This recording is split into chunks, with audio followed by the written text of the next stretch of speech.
رسول اللہ صلی اللہ علیہ وسلم نے فرمایا کہ جب اللہ تعالیٰ اپنے بندے کے ساتھ بھلائی کا ارادہ کرتا ہے تو وہ اسے استعمال کر لیتا ہے۔ قوم میں سے ایک آدمی نے پوچھا، اسے استعمال کرتا ہے، اس سے کیا مراد ہے؟ آپ صلی اللہ علیہ وسلم نے فرمایا، اللہ تعالیٰ اسے موت سے پہلے اچھے عمل کی توفیق دے دیتا ہے، پھر اسے اسی حالت میں موت دے دیتا ہے۔ مسند احمد 2983۔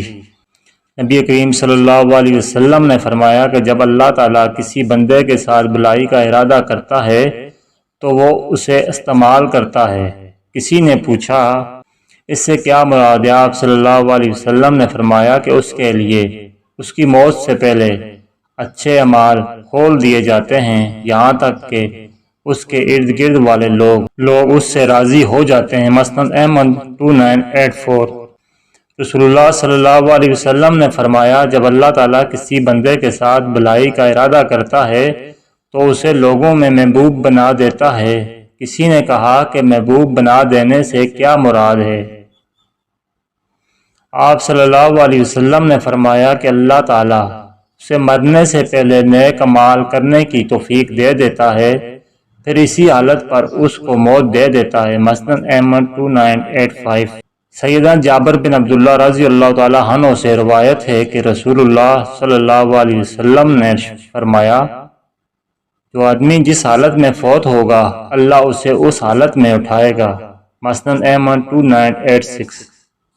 سیدنا حذیفہ بن یمان رضی اللہ تعالی عنہ کہتے ہیں کہ میں نے رسول اللہ صلی اللہ علیہ وسلم کو اپنے سینے سے لگا کر آپ صلی اللہ علیہ وسلم کو آسرا دیا۔ آپ صلی اللہ علیہ وسلم نے فرمایا، جس نے اللہ تعالیٰ کے چہرے کو چاہنے کی رضا کے لیے لا الہ الا اللہ کہا اور اسی پر اس کا خاتمہ ہوا تو وہ جنت میں جائے گا۔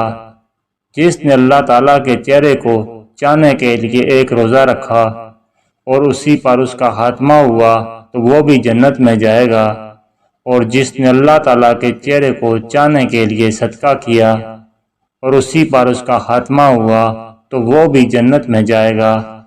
مسند احمد 2987۔ حضرین کرام، امید کرتا ہوں کہ آپ کو ہماری ویڈیو اچھی لگی ہوگی۔ ویڈیو اچھی لگی ہے تو برائے مہربانی لائک کیجئے، اور مزید اچھی ویڈیوز کے لیے ہمارے چینل کو سبسکرائب کریں۔ ویڈیو دیکھنے کا بہت بہت شکریہ۔ جزاکم اللہ خیر۔